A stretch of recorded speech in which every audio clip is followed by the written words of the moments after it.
নমস্কার বন্ধুরা, ধর্মীয় কথা ও তথ্য চ্যানেলের নতুন পর্বে সবাইকে স্বাগত। আজকের এই পর্বে আলোচনা করব মা লক্ষ্মী কোন ঘরে প্রবেশ করেন না। তাহলে বন্ধুরা পর্বটি শুরু করা যাক। যে মহিলারা বিয়ের পরেও দীর্ঘক্ষণ ঘুমিয়ে থাকেন তাদের শ্বশুরবাড়ির পক্ষকে এর জন্য ক্ষতি সহ্য করতে হয়। মা লক্ষ্মী এমন বাড়িতে থাকেন না।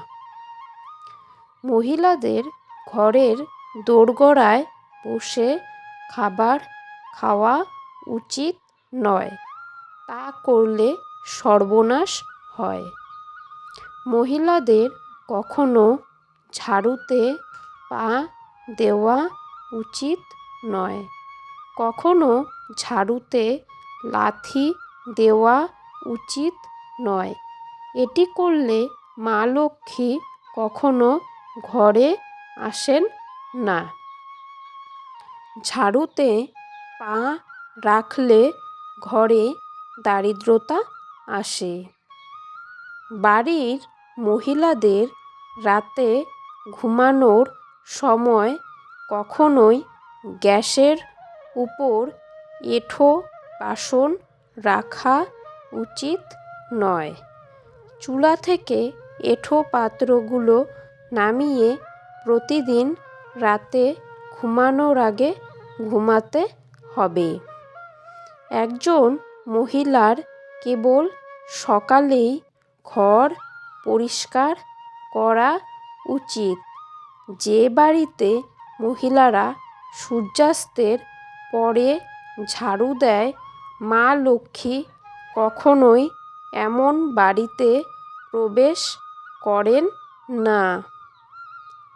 সূর্যোদয়ের পরে চুল আঁচড়ানোর ফলে বাস্তু দোষ হয়।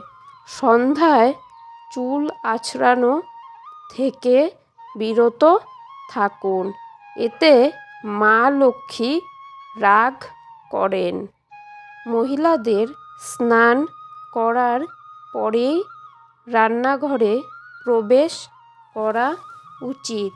স্নান করার আগে তাদের রান্নাঘরে প্রবেশ করা উচিত নয়। যে বাড়িতে একজন মহিলা সবসময় রাগ করে থাকেন, সেখানে দেবী লক্ষ্মীর আশীর্বাদ থাকে না। যে সমস্ত মহিলারা ভোরে উঠে বাড়ির উঠান পরিষ্কার করেন না, মা লক্ষ্মী সেখানে আসেন না। মহিলাদের বাড়ির উঠানে জল ছিটিয়ে দেওয়া উচিত। তারপর ঘরের রঙ্গোলি তৈরি করে দেবীকে বরণ করা উচিত। তাহলে বন্ধুরা এই ছিল আজকের পর্ব। আজকের পর্ব যদি ভালো লেগে থাকে তাহলে অবশ্যই লাইক, কমেন্ট, শেয়ার করে দিবেন। আর আমার ছোট্ট চ্যানেলটিকে সাবস্ক্রাইব করে পাশে থাকা বেল আইকনটি প্রেস করে দেবেন।